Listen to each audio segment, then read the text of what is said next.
Magandang araw sa inyo mga chong. For today's video ay pag-uusapan po natin yung tamang dami ng feeds na kailangan natin ibigay o ipakain sa alaga nating inahin matapos itong napaiay o napasampahan sa barako. Ito pala yung alaga naming inahin na si Laila at napabarakuhan namin ito noong January 6 mga chong. Sa araw ng pagpapabarako o pagpapaiay sa mga alaga nating inahin mga chong ay hindi po dapat natin ito pinapakain. Ginagawa po natin ito para maiwasan po natin yung tinatawag na metabolic heat o yung bahagyang pag-init ng katawan ng alaga nating inahin dahil sa pag-digest niya doon sa mga feeds na kinakain ito. Sensitibo po kasi sa temperatura ang similya ng barako mga chong, kaya maaari po itong ikamatay ng similya kapag mainit po yung katawan ng alaga nating inahin. Sa unang araw matapos po natin napabarakuhan o naipaiay yung alaga nating inahin ay control po muna yung pagpapakain natin sa kanya. Bali limitado lang po ito sa 1/4 kilo ng feeds bawat kain at 2 beses natin po itong pinapakain, isa sa umaga at isa sa hapon, kaya naman total of 1/2 kilo ng feeds lang po ang kakainin niya sa buong maghapon na po yun, mula day 1 hanggang day 7 mga chong. Tapos bahagya po natin itong dadagdagan mula sa ika-8 araw hanggang sa ika-14th day niya. Bali gagawin po nating 1/2 kilo ng feeds bawat kain, kaya naman total of 1 kilo ng feeds bawat araw po yung ipapakain natin sa kanya.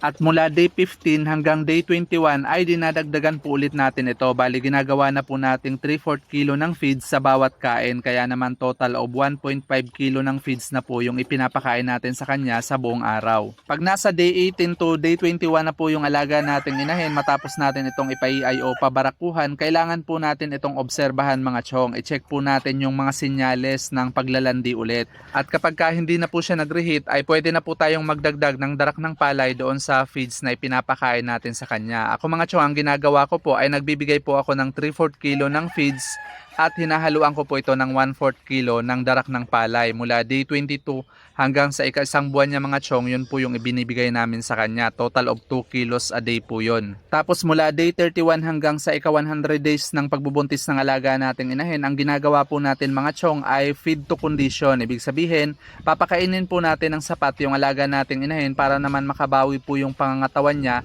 bago po siya manganak ulit. Halimbawa po itong alaga naming inahin na si Mia mga chong, bali mahigit 80 days na po itong buntis at manganganak po ito sa February 15 mga chong.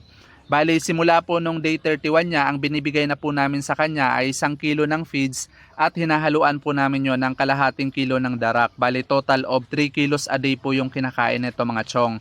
Kaya kung mapapansin nyo, nakabawi na po yung pangangatawan niya. Hindi po siya payat at hindi rin po siya sobrang mataba. Talagang saktong-sakto lang po yung pangangatawan niya. Mahalaga po kasi na nasa kondisyon po yung pangangatawan ng alaga nating inahin bago po ito manganak para hindi po siya mahirapan. Gestating feeds o developer po pala yung ipinapakain natin dito sa mga alaga nating inahin mga chong. Simula day 1 hanggang ika-100 days ng pagbubuntis nila. Bali nagpapalit lang po tayo ng lactating kapag 2 linggo na lang po bago sila manganak. That's all for today's video mga chong. Thank you for watching and happy farming!